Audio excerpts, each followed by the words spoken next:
Yes, we are live. Assalamu alaikum, everyone. अस्सलाम वालेकुम। So here we go. Introduction to RAG. यहाँ से start करते हैं।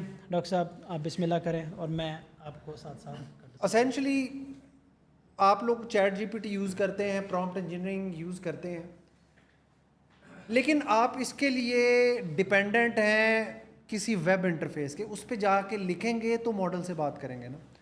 तो रैग की इंतहाई सिंपल फॉर्म ये है कि आप अपना कोड लिखें और वो कोड आपका प्रॉम्प्ट जाके मॉडल को दे और मॉडल से जवाब लेके आए। ठीक है, तो ये सिंपलेस्ट पॉसिबल जनरेटिव एआई है। तो हम इससे ही स्टार्ट करेंगे। इसका फ़ायदा ये है कि अब आप किसी वेबसाइट जैसे कि ओपन एआई की वेबसाइट है, एंथ्रोपिक है, पो है, अब आप उस पर डिपेंडेंट नहीं हैं। और इसका दूसरा बड़ा फ़ायदा ये है कि फिर आप जब कोड लिखेंगे तो आपकी एक्सपर्टीज़ डेवलप होगी, और जब आप फिर प्रॉम्प्ट लिखेंगे तो उसमें भी आपकी एक्सपर्टीज़ डेवलप होगी। अब आप सोच रहे होंगे कि ये कोड तो चलो ठीक है, हमने प्रोग्रामिंग की, ये प्रॉम्प्ट क्या बला होती है। देखिए, रैग में आपने हमेशा लैंग्वेज मॉडल से बात करनी होती है। लैंग्वेज मॉडल को यूँ समझें कि एक ऐसा एआई है जो आपकी ज़ुबान समझता है, यानी इंग्लिश ज़ुबान अंडरस्टैंड करता है, और अगर आप उससे अच्छा क्वेश्चन पूछेंगे या अच्छे तरीके से अपना प्रॉब्लम उसे एक्सप्लेन करेंगे तो वो जवाब दे देगा। इनफैक्ट ये जो प्रॉम्प्टिंग है या प्रॉम्प्ट इंजीनियरिंग है, इसके बारे में हमारे एक उस्ताद हैं, एक तो हमारे उस्ताद एंड्रयू एनजी हैं, एक हमारे उस्ताद आंद्रे कारपथी हैं। वो कहते हैं the hottest new programming language is English. So इसको ज़रा आपने डाइजेस्ट करना है कि the hottest new programming language is English. इसका मतलब ये है कि जब आप रिट्रीवल ऑगमेंटेड जनरेशन के सलूशन बनाएंगे, कोड लिखना भी इम्पॉर्टेंट है, लेकिन आपने अपनी बात जो लैंग्वेज मॉडल को समझानी है वो भी उतना ही ज़्यादा इम्पॉर्टेंट है। छोटी सी चीज़, हम डॉक्टर साहब की मेरी ना सिनर्जी, जब मैं खड़ा होता हूँ तो मुझे कुछ ना कुछ बहुत ज़ोर से आता है तो मैं खड़ा हो जाता हूँ। वो इसलिए कि करेक्शन आप लोगों के डॉक्टर साहब बिल्कुल सही कह रहे हैं कि कोड करना ज़रूरी है, लेकिन अब इसमें से एक सवाल उठेगा, मैं तो कोडर नहीं हूँ, क्या मुझे कोड सीखना पड़ेगा? मैंने स्टार्ट में कहा कि क्रिटिकल थिंकिंग आप डेवलप कर सकते हैं। You can be an excellent critical thinking. अगर आपको पता है रैग कैसे ऑपरेट करता है, आप एक बच्चा कोई भी बेसिक कोडर प्रोग्रामर से कहें कि यार मेरे पास एक ऑर्गेनाइजेशन है या मेरी ऑर्गेनाइजेशन है, मैं आपको ये डाटा ला देता हूँ, मुझे ये चीज़ बना दें, उससे लें और उधर जाके पिच करें, 1000 रुपये का प्रोजेक्ट उठा के 10 रुपये का आगे से करा लें। That's how industry works. So अगर आपके पास नहीं है कोडिंग तो कोई बात नहीं ना, आप हो सकते हैं अच्छे सेल्समैन हो, आपकी कम्युनिकेशन अच्छी हो, आपने डेवलप क्या करना है, एक्सपोजर, कि रैग करता क्या है, concept and exposure, that's it, वो समझा रहे हैं। तो इसलिए अगर आपने रैग का सोल्यूशन डेवलप करने की तरफ जा रहे हैं तो आप कोडिंग के थ्रू जाएंगे, रैग बेचने जा रहे हैं तो एक्सपोजर के थ्रू जाएंगे, लेकिन है दोनों के लिए। अब यहाँ सोच के भागना चाहिएगा कि कोडिंग कहाँ से आ गई बीच में, ये क्लियर करना चाहता था। बिल्कुल नहीं, अमेजिंग। तो जनरल आइडिया ये है कि जब भी हमारे पास कोई नॉलेज सोर्स है, और इनफैक्ट आप एक स्टूडेंट हैं तो आपका सिलेबस आपके पास नॉलेज सोर्स है, आप एक डॉक्टर हैं तो आपके पेशेंट्स की हिस्ट्री आपके पास आपका नॉलेज सोर्स है, आप एक वकील हैं तो आपके जितने केसेस आपने लड़े, जितनी आपने जो भी तैयारी की, डाटा बनाया, वो आपका नॉलेज सोर्स है। तो हर बंदे के पास अपना नॉलेज सोर्स है, लेकिन उस नॉलेज सोर्स में से डाटा ढूंढना बहुत ही मुश्किल काम। तो अब आप इमेजिन करें कि आप अपना डाटा सोर्स, जैसे वो सिलेबस भी हो सकता है, वो पेशेंट्स की हिस्ट्री भी हो सकती है, वो किसी बैंक की पॉलिसीज़ भी हो सकती हैं, वो किसी वकील का डाटा भी हो सकता है, आप उस डाटा से क्वेश्चन आंसर कर लें। मसलन आप कहें फ़लाँ केस के बारे में मुझे बताओ, वो डाटा में जाके सर्च करने की ज़रूरत नहीं है।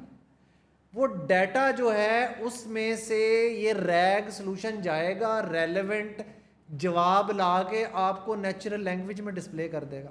आप एक डॉक्टर है तो आपके यार वो फ़लाँ मिस्टर आया था इन सिम्टम्स के साथ, ज़रा मुझे उसकी हिस्ट्री तो बता दो। तो अब आपका जो पेशेंट का डेटाबेस है उसमें से आपको पेशेंट की हिस्ट्री मिल जाएगी। तो जैसे इरफान ने कहा कि इसकी इतनी ज़्यादा एप्लीकेशन है कि हर बंदा इसको अप्लाई कर सकता है, लेकिन जनरल आइडिया बड़ा सिंपल है। आपके पास एक नॉलेज सोर्स है, आप उस नॉलेज सोर्स को लार्ज लैंग्वेज मॉडल से जोड़ देते हैं, उसके बाद आप सवाल करते हैं, नॉलेज सोर्स से ज़रूरी इंफॉर्मेशन लैंग्वेज मॉडल को जाती है, वो उसका एक नेचुरल लैंग्वेज जवाब। अब ये नेचुरल लैंग्वेज जवाब क्या होता है? आप लोगों ने देखा होगा कि डाटा तो हम डाटाबेस से भी ले सकते हैं, लेकिन उसमें जवाब जो है या तो टेबल की सूरत में आता है, एक्सेल शीट में किसी और तरह से आता है, नेचुरल लैंग्वेज में नहीं आता। जैसे नेचुरल लैंग्वेज क्या है, और इरफान भाई आप ठीक ठाक हैं, वो कहेंगे और डॉक्टर साहब आप ठीक ठाक हैं, ये नेचुरल लैंग्वेज है, ठीक है। तो इस तरह आपको देगा कि भाई आपके सवाल का जवाब ये है, इसको पढ़ लो काइंडली। अब आपको कोई मुश्किल लैंग्वेज कोड समझने की ज़रूरत नहीं, आपको नेचुरल लैंग्वेज में उसका जवाब मिल रहा होगा और आपको ढूंढना भी नहीं पड़ेगा। तो इसकी एक एग्जांपल मैं देता होता हूँ कि अगर आप रैग समझें कि ये भूसे में से सुई ढूंढने वाली टेक्नोलॉजी है। और आप जब नेचुरल लैंग्वेज की बात कर रहे हैं तो आप मल्टीलिंगुअल की भी बात कर लें। वाह, अमेजिंग। हाँ, मल्टीलिंगुअल का मतलब है कि आपका डाटा अगर इंग्लिश में है लेकिन जवाब आपको उर्दू में चाहिए, तो आप कहें यार मुझे मेरे सवाल का जवाब दे और उर्दू में दे, तो आपको जवाब उर्दू में मिल जाएगा, स्पेनिश में मिल जाएगा। आपके वाली उर्दू, अगर आप जीपीटी से उर्दू मांगे तो वो बहुत ही अजीब सी उर्दू देता है। हाँ। लेकिन अगर आप रैग यूज़ कर रहे हैं तो आपको उर्दू भी कस्टमाइज, टेलर्ड, पर्सनलाइज्ड उर्दू मिलेगी। तो ये होगा, तो आपको पता होना चाहिए कि मल्टीलिंगुअल को भी हैंडल कर सकता है। अरेबिक हो, उर्दू हो, सराइकी हो, पंजाबी हो। टफ़ हो जाता है, अभी बहुत मेचोरिटी आनी है, but can do wonders as compared to the existing models. अभी तक हमें भी चैलेंजेस हैं डिफरेंट लैंग्वेजेस में। अरेबिक में हमने सिस्टम बनाया है, बनाने के बाद हम खुद ही हैरान रह गए, इतना एक्यूरेट। हालांकि हमें समझ नहीं आ रहा था, लेकिन एक अरबी को देख के हमें समझ आ रहा था कि जो अरबी भी ने है, बहुत तारीफें की। जो भी है सही है। ठीक है, जो भी है कमाल किया हमने, क्योंकि वो बड़ा खुश है उससे। So this is how you can get things done. और साथ साथ इसमें आप इमेजेस भी लोड कर सकते हैं, तो फिर मल्टी मॉडल भी हो सकता है। मल्टी मॉडल का कॉन्सेप्ट भी समझा दें फिर आपको भी लोगों को। मल्टी मॉडल का मतलब है कि मैंने आपको कोई चीज़ समझानी है, तो मैं एक तरीका तो ये है कि मैं तकरीर करता रहूँ, विच कैन बी बोरिंग, और आपको थोड़ी देर में यॉर्निंग स्टार्ट हो जाएगी। एक दूसरा तरीका ये है कि मैं थोड़ी सी तकरीर करूँ लेकिन साथ आपको स्लाइड भी दिखा दूँ, उस पर कोई बहुत अच्छी प्यारी सी एनिमेशन भी दिखा दूँ, फिर डेफिनेटली समझ बढ़ जाएगी। तो अब मैंने क्या किया, मैंने दो तरीके यूज़ किए आपको समझाने के। एक तो मैंने नेचुरल लैंग्वेज यूज़ की, स्पीच, और दूसरा मैंने विजन या तस्वीर यूज़ की। मैंने आपकी दो हिस्सों को इंगेज किया। तो ये है मल्टी मोडालिटी के टेक्स्ट, स्पीच और इमेज को मिक्स करके कोई सवाल का जवाब देना। मतलब ऐसा है कि डॉक्टर आपके साथ फ़ोन कॉल पे है और आप उसे कह रहे हैं कि मेरे बाजू पे ज़ख़म है, और डॉक्टर कह रहे हैं बताओ कैसा ज़ख़म है, तो आप कहेंगे शुरू में लाल होता है, उसके बाद थोड़ा नीला हो जाता है, और इतने डायमीटर मिलीमीटर साइज़ है, एंड में थोड़ा सा वाइट है। कैसे समझाएंगे? मतलब ही want to see that part ना। जस्ट इमेजिन कि आपने पिक्चर ली और उसको दिखा दी, और वो पिक्चर देख के आपको शायद पूरी एक्सप्लेनेशन देने की ज़रूरत नहीं है और वो हो जाएगा। तो हेल्थ केयर में क्या होता है, टेलीमेडिसिन का दौर है, AI is gonna almost replace the doctor. ठीक है, I am just being very careful.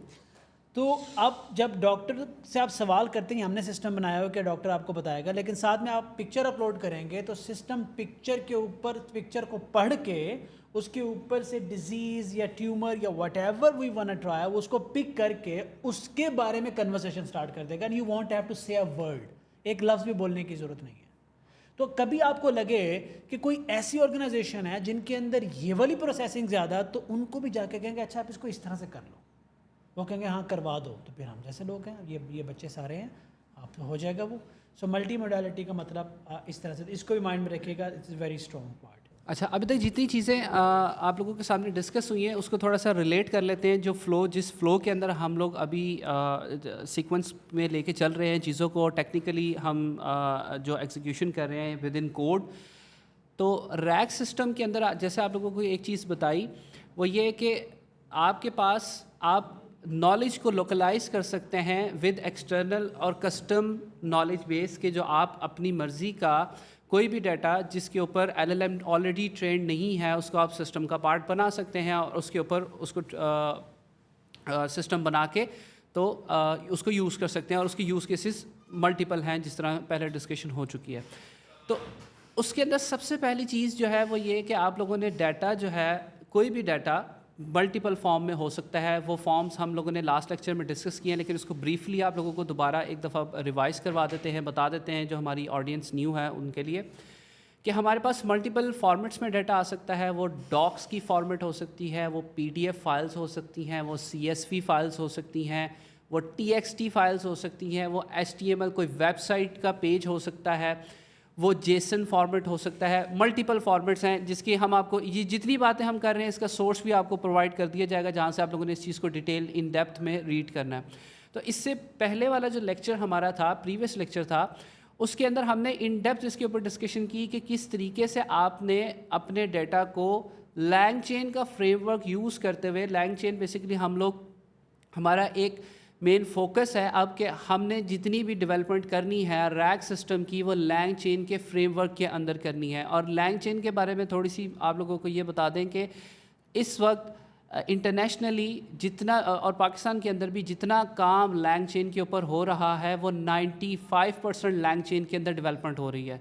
तो LangChain की सपोर्ट, उसकी कम्युनिटी, इट इज़ ह्यूज। और उसका जो कोई भी आप LLM ले लें, कोई भी आप एम्बेडिंग मॉडल ले लें, कोई भी टूल ले लें, यू नेम द थिंग, उसके अंदर LangChain की सपोर्ट मौजूद होगी। सो हम भी उसी फ्रेमवर्क को फॉलो कर रहे हैं। उसकी मज़ीद डिस्कशन जो है वो डिटेल में कर लेंगे। तो सबसे पहला स्टेप रैग सिस्टम के अंदर ये होता है कि आपने जो डाटा, आप जिस डाटा के ऊपर एक सिस्टम डेवलप करना चाह रहे हैं, वो आपने सिस्टम का पार्ट बनाना है, उसको लोड करना है अपने सिस्टम के अंदर। उसके लिए LangChain के अंदर लोडर्स यूज़ होते हैं, जिनको सिंपली अगर आप लोगों ने स्टडी करना है तो आपके लिए एक आसान सा है कि गूगल पे जाएं, सिंपल लिखें लोडर्स इन LangChain। आपको फर्स्ट सर्च रिजल्ट के अंदर जितनी लोडर्स LangChain के अंदर मौजूद हैं वो सारे इन डिटेल मिल जाएंगे। और क्या होगा कि जस्ट आपने एक फ़ाइल का पाथ देना है and it will read the content, जो भी उस PDF फाइल के अंदर, CSV फाइल के अंदर जो भी फॉर्मेट आप लोग अपलोड कर रहे हैं, उसका जो कंटेंट है वो आपका जो प्रोग्राम है वो उसको रीड कर लेगा। ओके, अब नेक्स्ट स्टेप आता है कि वंस आपने अपना डाटा उस सिस्टम में लोड कर लिया। ये जो बात मैंने अभी आपसे की है कि सिस्टम के अंदर डाटा हमने लोड करना है, आज अगेन हम कोड के दौरान इस चीज़ को मज़ीद दोबारा देखेंगे कि किस तरह से लोड कर रहे हैं।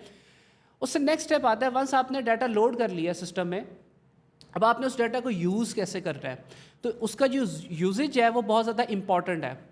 उस यूजेज को समझने से पहले आपने कुछ टेक्निकल चीज़ों को अंडरस्टैंड करना है। वो ये कि सिस्टम जो है वो एक सब कंपोनेंट्स के ऊपर मिल के बना होता है, कंपोनेंट्स का पार्ट होता है। हर कंपोनेंट उस सिस्टम के अंदर एक रोल प्ले कर रहा होता है। तो आप ऐसा नहीं कर सकते कि आपने एक मॉड्यूल बनाया, एक कंपोनेंट बनाया और आपने आगे जो 2 से 3 कंपोनेंट थे उनको कॉन्टेक्स्ट में नहीं लाए और आपने सिस्टम बनाना शुरू कर दिया। आपने रैग सिस्टम के अंदर LLM यूज़ करना है, आपने रैग सिस्टम के अंदर एम्बेडिंग मॉडल्स यूज़ करने हैं। फॉर दोज जिनको एम्बेडिंग मॉडल्स का नहीं पता, हम लोग बेसिकली डाटा को प्री प्रोसेस करते हैं और उसको वेक्टर्स की फॉर्म में स्टोर करने के लिए, ताकि हम, क्योंकि मशीन कोड आपकी टेक्सचुअल इनपुट को अंडरस्टैंड नहीं कर सकता, तो उस टेक्स्ट फॉर्मेट को हम नंबर्स में कन्वर्ट करते हैं, जिनको हम वेक्टर एम्बेडिंग्स कहते हैं इन सिंपलेस्ट वर्ड। वो एम्बेडिंग्स आपने जनरेट करनी है।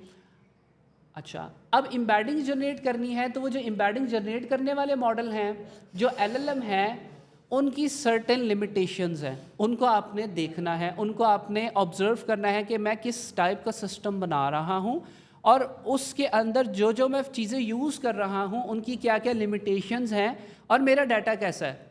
ये 3 मेजर एस्पेक्ट्स आपकी जो है वो जहन में लाजमी होने चाहिए जब भी आप ये काम कर रहे हों। सो नंबर 1, जब आप डाटा लोड करते हैं, सपोज़ मैंने एक बुक लोड कर ली और वो बुक है 1000 पेजेस की।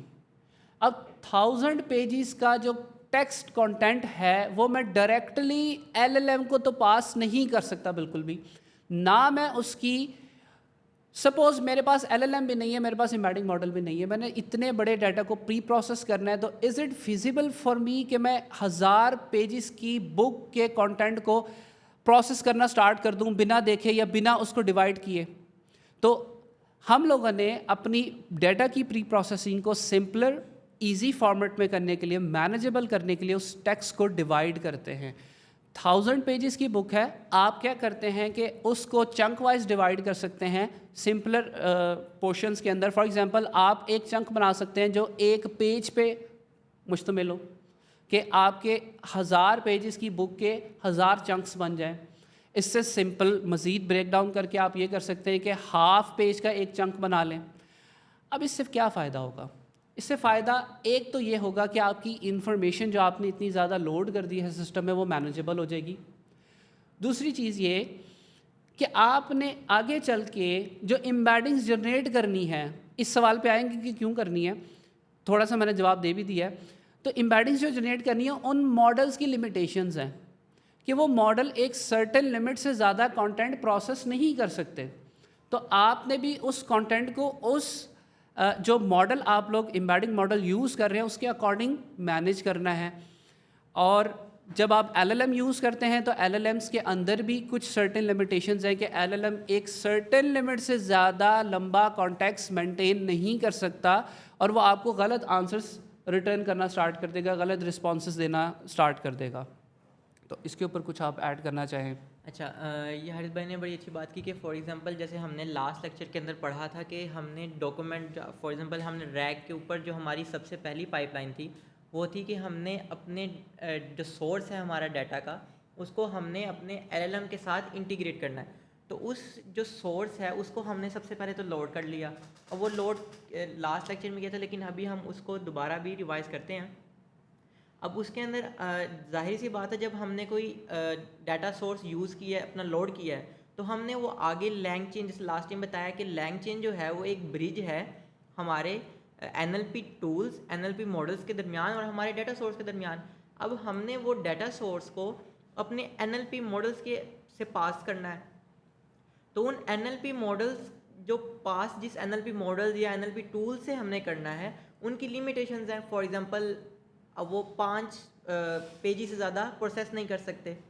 तो हमें उस चीज़ को मैनेज करने के लिए हमने अपनी जो है, क्योंकि हमने एक पूरी प्रोडक्ट बनानी है, ना कि एक कंपोनेंट बनाना है, हमने एक मल्टीपल कंपोनेंट्स बनाने हैं, उनको आपस में इंटीग्रेट करना है ताकि एक प्रॉपर प्रोडक्ट बन सके। तो सारी चीज़ों को देखते हुए हमने ये देखना है कि हमारा जो डाटा है उसको हम अपने नेक्स्ट कंपोनेंट में किस तरह से यूज़ कर सकते हैं।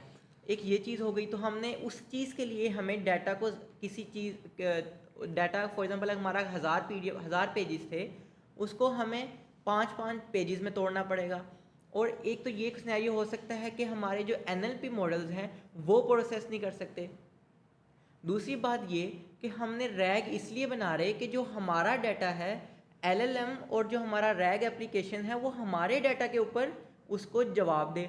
अब फॉर एग्जांपल मैं 1000 अब मान लेते हैं कि जो हमारे NLP टूल्स हैं वो 1000 पेजेस को भी प्रोसेस कर लेते हैं, लेकिन अब जैसे फॉर एग्जांपल Xamarin सोल्यूशन के भी वेबसाइट, अभी यहाँ पे चैटबॉट हमने देखा, हम देख लेते हैं कि जो NLP का टूल है वो पूरी वेबसाइट का डाटा अगर उसको दे दें वो प्रोसेस भी कर लेता है।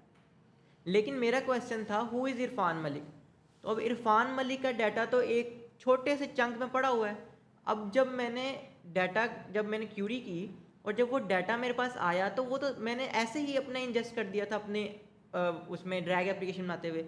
तो मेरी क्यूरी तो अब जैसे डाटा जब आया मेरे पास, क्योंकि एक्सटर्नल डाटा हमने साथ अपने NLP मॉडल साथ लगाया था, तो अब मुझे उस डाटा की ज़रूरत ही नहीं है जो इतना, फॉर एग्जांपल CTO कौन है Xamarin का, Xamarin में कितने डिपार्टमेंट हैं, मुझे तो वो चीज़ की ज़रूरत नहीं है।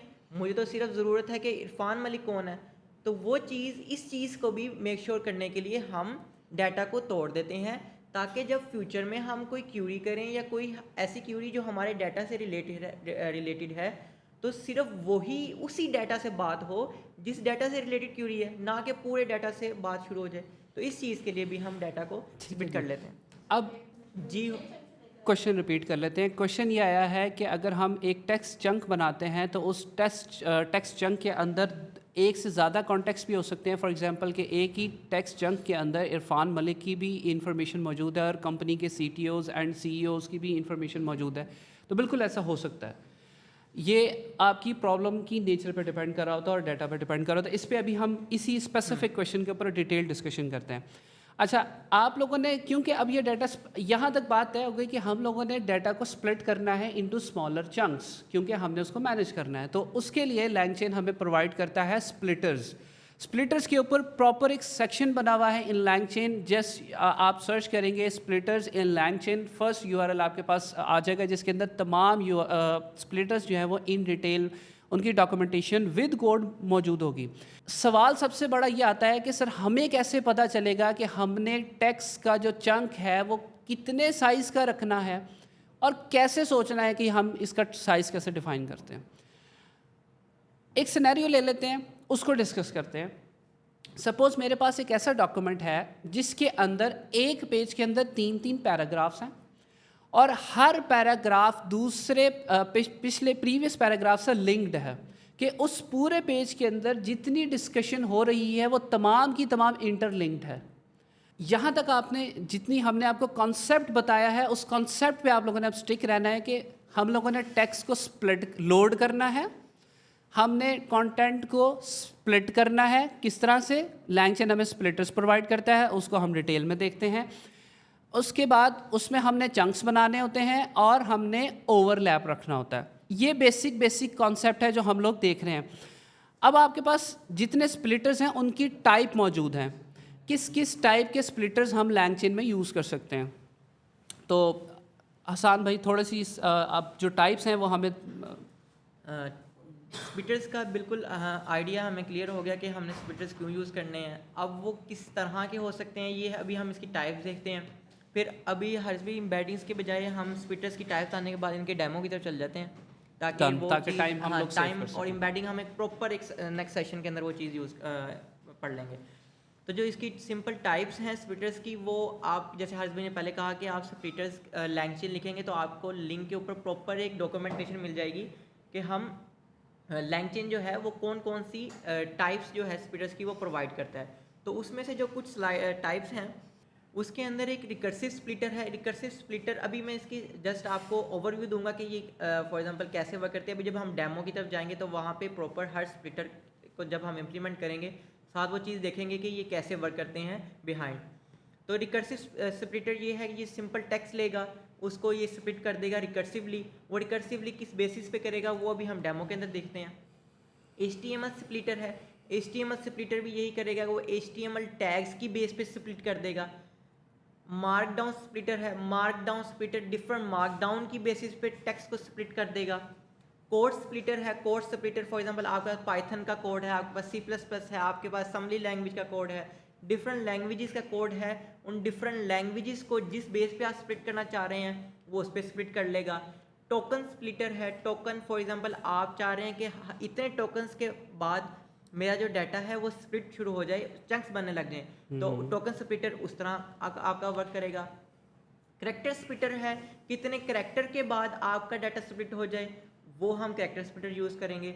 सिमेंटिक चंकर है, फॉर एग्जांपल हमारे पास डाटा है जो चंक्स आपस में सिमेंटिकली रिलेटेड हैं उनका आपस में चंक्स बन जाए। For example first 2 lines of page और आखिरी 2 लाइंस जो थी वो पेज की वो सिमेंटिकली रिलेटेड थी। अगर तो किसी को सिमेंटिक का मीनिंग नहीं पता तो वो मैं आपको थोड़ा सा एक्सप्लेन कर देता हूँ। सिमेंटिक मीनिंग कि 2 चीज़ें जो बताने में और तरह की हैं लेकिन उनका मीनिंग सेम है। सिंपल अगर मैं कहूँ कि ही इज़ नाइस और ही इज़ गुड, तो वर्डिंग चेंज है लेकिन सिमेंटिक मीनिंग इनका सेम है। तो वो चीज़ें जो हम बताने में हम डिफरेंस है लेकिन उनका मतलब एक ही है बात का, तो उस चीज़ को हम कहते हैं सिमेंटिकली रिलेटेड हैं वो चीज़ें आपस में। कि सिमेंटिक जैसे मैंने भी बताया कि he is nice and he is good, तो इसी एक और एग्जांपल ले लेते हैं। मैंने बताया कि सिमेंटिक मीन के बाद जो मतलब है बात का वो एक ही है, बात 2 तरह से की गई है। फॉर एग्जांपल एक बंदा कहता है कि पानी में आधा गिलास बढ़ा हुआ है पानी का, ठीक है, और दूसरा बंदा कहता है कि आधा गिलास खाली है पानी का, तो बात सेम है लेकिन वर्डिंग चेंज है, तो इसको कहते हैं सिमेंटिकली रिलेटेड। सिमेंटिक आपस में वो सेम बात एक ही है, लेकिन वर्डिंग दोनों की चेंज थी। बिल्कुल इसी तरीके से कि जिस तरह से बचपन में आपकी सिमेंटिक सर्च फेल हो जाती थी कि जो क्वेश्चंस आप लोगों ने पेपर के लिए याद किए होते थे, टीचर्स अगर क्वेश्चन चेंज कर लेते तो आपको उसका जवाब नहीं आता था। क्यों? आप सिमेंटिकली उसको रिलेट नहीं कर पाते थे कि ये सेम क्वेश्चन है, डिफरेंट अंदाज से पूछा गया तो उसका जवाब बिल्कुल सेम ही आएगा।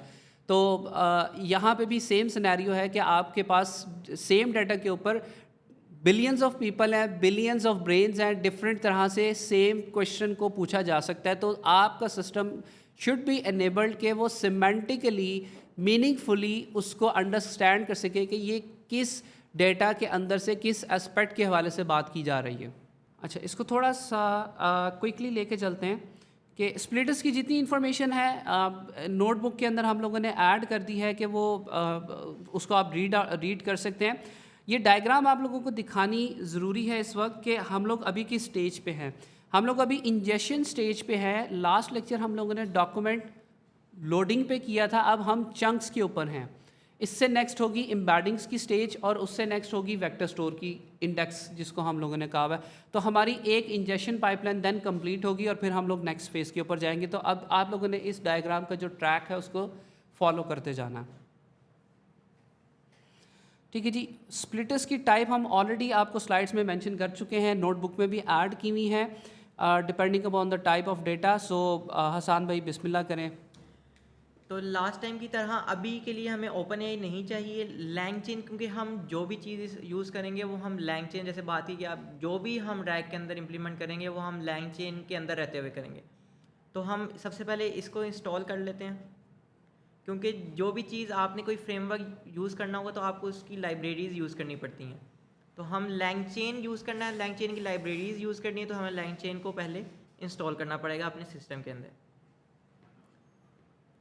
अभी ये चीज़ नहीं चाहिए हमें, इसको हम स्किप करते हैं। अभी जो सबसे पहले हम दो स्प्लिटर्स देखते हैं, एक देखते हैं हम रिकर्सिव करैक्टर स्प्लिटर और फिर हम देखते हैं करैक्टर टेक्स्ट स्प्लिटर। रिकर्सिव से पहले हम करैक्टर को देखते हैं, उसकी क्या लिमिटेशन थी, उसकी वजह से फिर हम रिकर्सिव पे मूव करते हैं कि रिकर्सिव ने उस लिमिटेशन को कैसे फुलफ़िल किया। तो हारिस भाई ने जैसे बताया पहले कि चंक साइज़ और चंक ओवरलैप के बारे में। चंक साइज़ क्या है? सिंपल कि आप अपने डाटा का कितना चंक बनाना चाहते हैं, कितने कैरेक्टर्स का आप एक चंक बनाना चाहते हैं जो आगे किसी NLP टूल्स पे प्रोसेस होगा।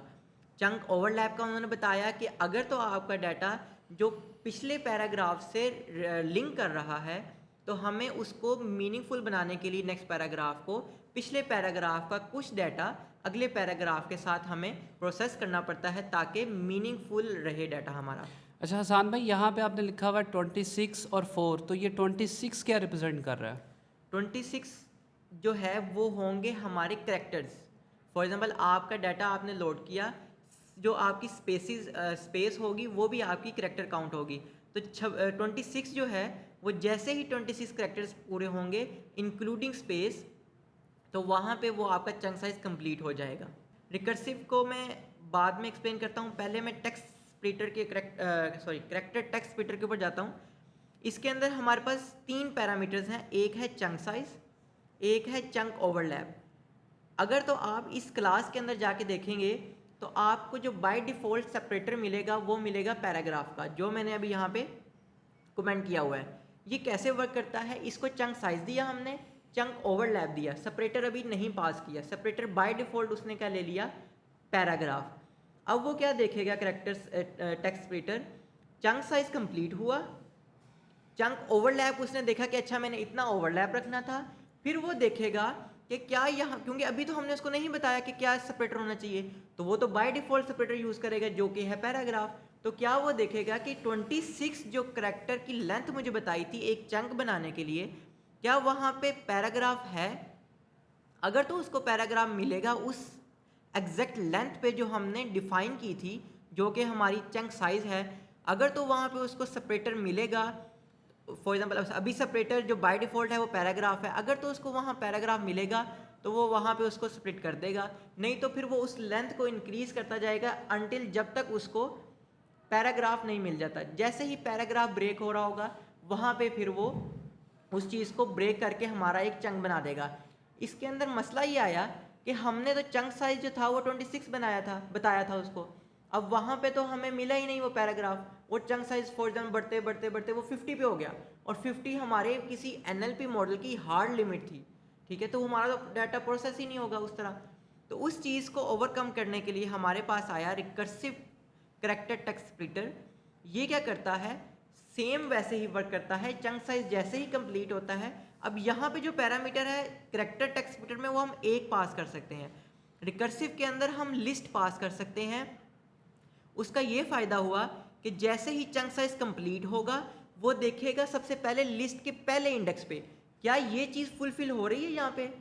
अब जैसे यहाँ पे पहले है लाइन ब्रेक हो रही है, वो देखेगा कि 26 पे लाइन ब्रेक हो रही है तो वो ब्रेक कर देगा, नहीं हो रही तो फिर वो देखेगा क्या यहाँ पे पैराग्राफ कंप्लीट हो रहा है, अगर तो वो पैराग्राफ कंप्लीट हो रहा होगा वो फिर भी ब्रेक कर देगा, फिर भी देखेगा कि 26 जैसे कैरेक्टर कंप्लीट हुए वहाँ पे स्पेस थी, अगर तो स्पेस थी तो वो स्प्लिट कर देगा, नहीं थी तो फिर आगे एक और पैरामीटर हमने पास किया हुआ है कि बस फिर 26 पे उसको स्प्लिट कर दो।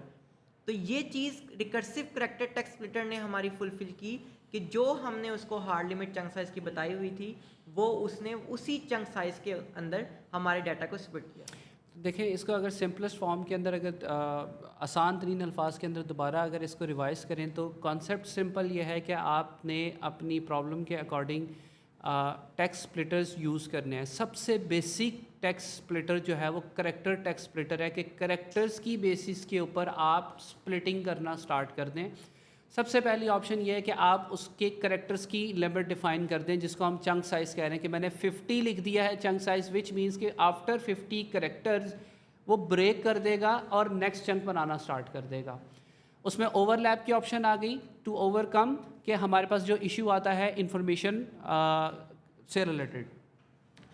तीसरी ऑप्शन हमारे पास ये है कि हमारे पास कुछ सेपरेटर्स की ऑप्शन है।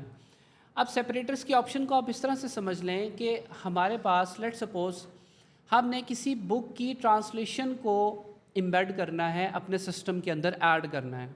अब आप उस ट्रांसलेशन को फॉर एग्ज़ाम्पल अगर इसको बिल्कुल क्लोज रिलेट कर लें, कुरान पाक की आपने ट्रांसलेशन है, अब उसके अंदर हर आयत उसकी जो स्पेसिफिक इम्पॉर्टेंस है आप उसको किसी दूसरी आयत के साथ मिक्स अप नहीं कर सकते। तो अब आपने जितने भी चंक्स बनाने हैं वो उस बेसिस पे बनाने हैं कि जहाँ पे आयत ख़त्म हो रही है वहाँ पे चंक ख़त्म हो जाए और नेक्स्ट चंक स्टार्ट हो जाए, हर आयत की डिफरेंट सेपरेट एम्बेडिंग्स बने।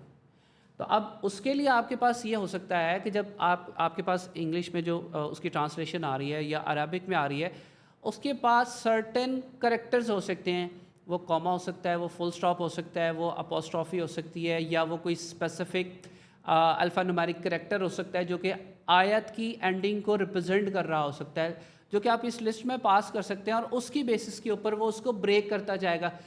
क्योंकि प्रॉब्लम ये है कि अगर आप चंक साइज़ बिल्कुल एक फिक्स डिफ़ाइन कर देंगे तो हाउ वुड यू नो कि कोई आयत तो बहुत लंबी भी हो सकती है, कोई बहुत छोटी भी हो सकती है, तो वो कैसे ब्रेक होगा। तो आप एक बड़ा चंक साइज़ डिफ़ाइन करते हैं और उसके अंदर सेपरेटर्स बता देते हैं कि इतना चंक साइज़ है, लेकिन मैं ये सेपरेटर्स बता रहा हूँ कि जहाँ पे कॉमा आए इसका मतलब है आयत ख़त्म हो रही है, वहाँ पे ब्रेक कर देना। अगर उसमें से उसको कोई कंडीशन नहीं मिलती कि उसको अपोस्ट्रॉफी भी नहीं मिली, कॉमा भी नहीं मिला, कोई ऐसी रिप्रेजेंटेशन नहीं मिली जो बता रही है कि यहाँ पे ट्रांसलेशन या आयत ख़त्म हो रही है, वो पूरे चंक साइज़ तक की इंफॉर्मेशन को लेगा और उसका चंक बना देगा। ठीक है, तो ये आपको वेरी ऑफन ये प्रॉब्लम फेस करना पड़ेगा कि यहाँ जहाँ पे आपको ये पता नहीं होगा कि कितनी लंबी एक लाइन हो सकती है, कितना लंबा एक कॉन्टेक्स्ट हो सकता है, लेकिन आपको ये ज़रूर पता होगा कि क्या चीज़ रिप्रेजेंट कर रही है एंड ऑफ पैराग्राफ को, एंड ऑफ इंफॉर्मेशन को, जहाँ से न्यू इंफॉर्मेशन स्टार्ट हो रही है। तो उसकी बेसिस के ऊपर आप स्प्लिटिंग कर सकते हैं और ये एल्गोरिदम रिकर्सिवली जब चलता है तो इसका मतलब करैक्टर टेक्स्ट स्प्लिटर की कुछ ड्रॉबैक्स है वो ये कि वो थोड़ा सा चीज़ों को इंटेलिजेंटली नहीं देख रहा होता, ये रिकर्सिव वाला इंटेलिजेंटली थोड़ा सा देख रहा होता। और एक स्टैंडर्ड के तौर पर जितनी भी मोस्ट ऑफ दी एप्लीकेशन जो बनाई जा रही हैं जिनके अंदर PDF और डॉक्स या TXT से रिलेटेड डाटा होता है, उसके अंदर रिकर्सिव टेक्स्ट करैक्टर स्प्लिटर जो है वो ज़्यादा इंडस्ट्री वाइड यूज़ किया जाता है एज अ स्टैंडर्ड के तौर पे कि इसके रिजल्ट्स जो हैं वो ज़्यादा अच्छे हैं। ओके, एक क्वेश्चन आया है बड़ा अच्छा कि सर हम मैक्सिमम चंक साइज़ कितना रख सकते हैं।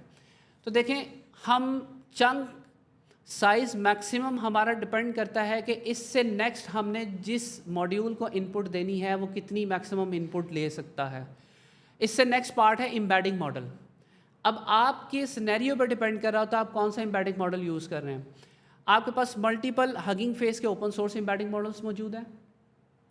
सपोज़ एक एम्बेडिंग मॉडल हम ले लेते हैं BGE स्मॉल के नाम से, एक एम्बेडिंग मॉडल है हगिंग फेस के ऊपर। उसकी एम्बेडिंग्स जो है वो 384 हैं। उसके डायमेंशंस, मतलब वो जब इंफॉर्मेशन को कंटेन करता है तो वो 384 डायमेंशंस का एक वेक्टर बना के आपको देता है। लेकिन उसी के साथ उसकी मैक्सिमम टोकन लिमिट लिखी होती है कि ये कितने टोकन्स, अब टोकन से मुराद ये है कि कितने एग्जैक्टली वर्ड्स या करेक्टर्स, अगर आप उसको मज़ीद ब्रेक डाउन कर लें, वो इनटेक कर सकता है और उसकी मैक्सिमम आउटपुट दे सकता है। अगर उस टोकन लिमिट या उस करेक्टर से ज़्यादा आप आगे जाएंगे तो वो इंफॉर्मेशन को लूज़ कर देगा, कॉन्टेक्स्ट को लूज़ कर देगा। तो वो 384 डायमेंशंस, उसके आगे लिखा हुआ है कि जनाब ये जो वेक्टर है ये 512 टोकन्स की इंफॉर्मेशन को कंटेन कर सकता है। अब एक स्टैंडर्ड है कि टोकन जो है वो 4 करेक्टर का एक टोकन कंसिडर किया जाता है स्टैंडर्डली, ठीक है। लेकिन to remain on safe side कि हम कोई इन्फॉर्मेशन लूज़ ना करें, आप अज्यूम कर लें कि एक टोकन 3 करेक्टर्स पे है, तो 512 टोकन्स विच मीन्स के 512 इंटू 3 आप समझ लें कि ये बन गए 1500 के 1500 टू 1550 के करीब जो है वो टोकन करेक्टर्स बन गए बेसिकली। मैक्सिमम आप इतना चंक साइज़ रख सकते हैं क्योंकि आपका एम्बेडिंग मॉडल ऐसा था। अब आप अगर आप ओपन एआई की एम्बेडिंग्स यूज़ करते हैं, उसका जो एक स्टैंडर्डली जो यूज़ किया जाता है embedding model, text embedding large I think, वो उसकी जो डायमेंशन है वो 1536 है, 1536। उसके आगे उसकी इंफॉर्मेशन लिखी हुई है कि ये मैक्सिमम टोकन्स जो है वो 2048 टोकन्स जो है वो मैक्सिमम ले सकता है। तो अब आप देखेंगे कि 2048 इंटू 3, ठीक है, फॉर द सेफर साइड 4 भी हो सकता है लेकिन 3 पे हम लोग रखते हैं ताकि हमारी इंफॉर्मेशन लूज ना हो। तो जो नंबर आपके पास आएगा वो मैक्सिमम साइज़ होगा आपके चंक साइज़ का। इससे बड़ा चंक साइज़ आप लोग नहीं रख सकते। अब ये इन्फॉर्मेशन मैं जो आपको बता रहा हूँ वो कहाँ से मिलेगी, सबसे बड़ा सवाल ये है। तो आपने सिंपली गूगल पे जाना और आपने लिखना है MTAP hugging face, MTEB hugging face. तो आपको जो इंफॉर्मेशन है वो वहाँ पर, बल्कि मैं अगर स्क्रीन अपनी शेयर करूँ, ओके, एक काम करते हैं, ये मैं आपको इन्फॉर्मेशन दिखाता हूँ स्क्रीन शेयर करके, बिफोर स्क्रीन शेयरिंग, ताकि हमारा टाइम बच जाए। हम आपको इस तरह से एक चीज़ दिखाते हैं कि हमारे पास क्योंकि आपको बेसिक कॉन्सेप्ट दे दिया है, थोड़ा सा दोनों स्प्लिटर्स को एग्जीक्यूट कर लेते हैं, देन हगिंग फेस के मॉडल्स की तरफ जाते हैं क्योंकि फिर स्क्रीन शेयरिंग में थोड़ा सा हमारा टाइम ज़्यादा लग जाएगा। जी हसन भाई। तो हमने अब फॉर एग्जांपल जैसे हमारा तो सिनेरियो ये ना कि हमने डाटा को लोड करना है फिर उसको स्प्लिट करना है। वो एग्जांपल हमने प्रीवियस लेक्चर को भी देखते हुए वो आगे इम्प्लीमेंट है। पहले हम एक सिंपल स्ट्रिंग इनिशलाइज करते हैं जिसके अंदर 26 हमने कैरेक्टर्स जो हैं वो इसके अंदर हमने इनिशलाइज किए हैं टेक्स्ट 1 के अंदर। अब हम इसको प्रिंट B करवा के देख लेते हैं। अब हम इसको रिकर्सिव जो है, अब यहाँ पे पहला क्वेश्चन चलें इसका बाद में कर लेते हैं। अभी जो ये इम्प्लीमेंटेशन थी दोनों स्प्लिटर्स की, क्योंकि ये अगेन आपको आइडिया होगा कि ये क्लासेस हैं तो इनके हम ऑब्जेक्ट बनाते हैं तो फिर हम उन ऑब्जेक्ट से डिफरेंट उस क्लास के फंक्शंस कॉल करते हैं। तो हमने पहला एक ऑब्जेक्ट बनाया रिकर्सिव स्प्लिटर का, उसकी क्लास से हमने एक फंक्शन कॉल किया स्प्लिट टेक्स्ट का, उसके अंदर हमने अपना टेक्स्ट पास किया और जब हमने इसको एग्जीक्यूट किया, ऊपर से हमारे सेल एग्जीक्यूटेड नहीं है तो उसने अब क्योंकि हमारी जो करैक्टर हमने चंक साइज बताया था वो हमने 26 बताया था और इसकी जो लेंथ है करैक्टर्स की वो भी 26 है, इसलिए उसने अभी स्प्लिट नहीं किया उसको। और दूसरा हमने वहाँ पे करैक्टर स्प्लिटर बनाया था, सेम अगेन वो एक क्लास था, उसका ऑब्जेक्ट था, उसे हमने फंक्शन कॉल किया और हमने सेम टेक्स्ट 1 का वेरिएबल पास किया और उसने हमें चंक बना दिया 26 का। क्योंकि हमारा चंक साइज 26 था, उससे ऊपर था नहीं, तो इसलिए उसने स्प्लिट भी नहीं किया और जो चंक साइज हमने बताया था उसने उसको रिटर्न करवा दिया हमें सेम चंक साइज के साथ। अब क्वेश्चन यहाँ पे यही था कि जो हमने स्प्लिटर अभी यूज़ किया तो उसने स्प्लिट क्यों नहीं किया हमारी स्ट्रिंग को। तो उसका आंसर यही है कि हमारा जो चंक साइज था वो 26 था और जो हमारी लेंथ थी कैरेक्टर्स की वो भी 26 थी, इसलिए उसने उस चीज़ को स्प्लिट नहीं किया। तो हम ये एक एग्जांपल थी स्प्लिटर की। सेम स्प्लिटर अब हम एग्जांपल 2 में यूज देखते हैं। अब इसके अंदर हमने 26 से थोड़ी सी ज़्यादा क्या उसे कहते हैं कैरेक्टर्स रखवा दिए। इसकी लेंथ 26 से ज़्यादा है। अब मैं इस सेल को एग्जीक्यूट करता हूँ, अब मेरे पास टेक्स्ट 2 के अंदर 26 से ज़्यादा लेंथ आ चुकी है। अब मैं रिकर्सिव स्प्लिटर जब मैंने एग्जीक्यूट किया तो आपने देखा कि मुझे इसने 2 चंक बना दिए हैं। एक चंक जो है वो 26 का है और दूसरा जो था वो 26 से कम था, तो ऑब्वियसली बात है वो उतना ही आ गया वो चीज़। अब सेम मैंने सेल कैरेक्टर स्प्लिटर एग्जीक्यूट किया लेकिन इसने मुझे स्प्लिट नहीं किया। तो ये चीज़ अभी मैंने ऊपर आपको बताई थी, हारिस भाई ने भी बताई कि जब हम स्प्लिटर यूज़ कर रहे हैं तो अगर तो हमने उसको पैरामीटर्स में नहीं बताए स्प्लिटर्स तो वो बाय डिफ़ॉल्ट यूज़ करता है। अब जो बाय डिफ़ॉल्ट सेपरेटर्स हैं रिकर्सिव के वो ये लिखे हुए हैं सामने। जो करैक्टर टेक्स्ट सेपरेटर के हैं वो भी यहाँ पे लिखा हुआ है, लेकिन अभी ये कमेंट किया है लेकिन बाय डिफ़ॉल्ट वो यही यूज़ कर रहा है। तो अब यहाँ पे उसको इस स्ट्रिंग के अंदर कहीं पे भी पैराग्राफ नहीं मिला, उसको वहाँ पे स्प्लिट नहीं किया। अब सेम में यहाँ पे जो हमारा सेपरेटर है उसको हम, लेकिन अब इस स्ट्रिंग के अंदर आप देख रहे हैं कि यहाँ पे पैराग्राफ कहीं ब्रेक नहीं हो रहा, लेकिन तो हम यहाँ पे सिंपल अभी ऐसे एग्जीक्यूट करते हैं और फिर देखते हैं क्या ये फिर स्प्लिट करता है इस चीज़ को कि नहीं करता।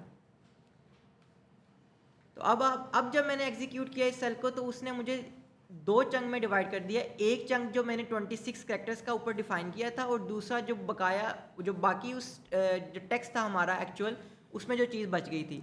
अब पहले जब हमने एग्जीक्यूट किया तब वो बाय डिफ़ॉल्ट जो है वो पैराग्राफ उसको कंसीडर कर रहा था कि 26 पे जाके मुझे एक पैराग्राफ मिलेगा, लेकिन उसको वहाँ पे वो चीज़ सेपरेटर में नहीं मिली तो उसने उसको स्प्लिट नहीं किया। अभी हमने उसको बताया कि तुमने 26 पे जाके स्प्लिट कर देना है, तो इसलिए उसने 26 पे जाके हार्ड लिमिट पे 26 पे वो हमारा चंक ब्रेक कर दिया और बाकी जो हमारा चंक बचा था उसने उसको नेक्स्ट के चंक में बना बिल्कुल। दिया। इसको समराइज़ अगर करें तो ये कि आपके पास ऑप्शन है कि आप चंक साइज़ जब रख रहे हैं तो उसमें करैक्टर लिमिट डिफ़ाइन कर रहे हैं। करैक्टर लिमिट के साथ आप सेपरेटर्स को डिफ़ाइन कर रहे हैं कि अगर करैक्टर के इन बिटवीन उस लिमिट के अंदर कोई आपके पास इस तरह के करैक्टर्स आते हैं और जहाँ जैसे ही वो करैक्टर आए तो वहाँ पे आप ब्रेक कर दें। ये आपके सामने क्वेश्चन हम लेते हैं, वो एक उसकी एग्जांपल डेमोन्स्ट्रेट की।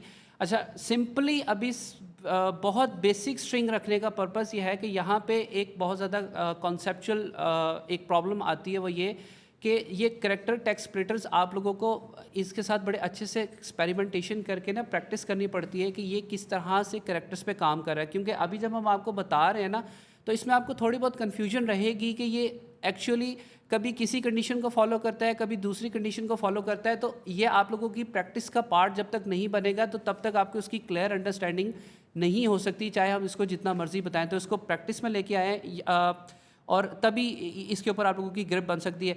तो इससे जो नेक्स्ट काम होगा उसके अंदर हम प्रॉपर जो हमने लास्ट टाइम डाटा लोड किया था वो लोड करके प्रॉपर एक फ़ाइल के ऊपर आपको दिखाएंगे वो फ़ाइल किस तरह से हम लोग स्प्लिट कर रहे हैं इनटू चंक्स, ताकि आप लोग को उसकी जो बेहतर अंडरस्टैंडिंग है वो हो सके। तो आज के लिए इसको थोड़ा सा यहाँ पे ब्रेक करते हैं। जस्ट एक चीज़ आप लोगों को दिखानी है ताकि आप लोगों को की जो प्रैक्टिस है वो ज़रा बेहतर हो सके। ये देखें, मैंने अगर मैं दोबारा वापस जाऊँ, मैंने जस्ट गूगल के ऊपर जो सर्च की है वो ये की है एमटैप हगिंग फेस, ठीक है। वो स्पेलिंग भी ठीक नहीं है, उसको इग्नोर करें। अच्छा, फर्स्ट आपके पास एमटैप लीडर बोर्ड आ रहा है। अगर आप इसको ओपन करेंगे तो अब आपके पास एक स्क्रीन खुलेगी और उस स्क्रीन के ऊपर अच्छा, यहाँ पे आपके पास एक लीडर बोर्ड आ गया है। इस लीडर बोर्ड के ऊपर तमाम मॉडल्स मौजूद हैं, जो एम्बेडिंग मॉडल्स मौजूद हैं, जिसके ऊपर हमने डिस्कशन करनी है इन फ्यूचर मज़ीद। उसके अंदर आप अगर कॉलम देखें एम्बेडिंग डायमेंशंस, तो आपको एम्बेडिंग डायमेंशंस बड़े क्लियरली मेंशन किए हुए हैं, और मैक्स टोकन उसके आगे बड़े क्लियरली मेंशन हुए हैं। जिस मॉडल की हम लोग बात कर रहे थे, मैं जस्ट आपको वो दिखाता हूँ, उसके बाद इस चीज़ को वाइंड अप करते हैं। वो ये कि सपोज़ एक ये मॉडल है BGE बेस, और इसकी एम्बेडिंग्स हैं 768 एम्बेडिंग्स का ये मॉडल है। इसके आगे उन्होंने मेंशन किया हुआ है इसकी जो मैक्स टोकन लिमिट है वो 512 है, 512 टोकन्स ये ले सकता है, विच मीन्स 512 इंटू 3, तो आप 1500 के करीब टोकन्स जो है वो कंज्यूम कर सकते हैं, मैक्सिमम चंक साइज़ रख सकते हैं। तो ये इन्फॉर्मेशन आप लोगों को हमने दिखानी थी, ताकि आप यहाँ से जाके जो मॉडल्स हैं उसको देख सकते हैं। सो यहाँ तक आज इसको हम लोग रोक रहे हैं। नेक्स्ट लेक्चर के अंदर फर्दर इसको जो हम कंटिन्यू करेंगे कि हमने फर्दर चंकिंग कैसे करनी है।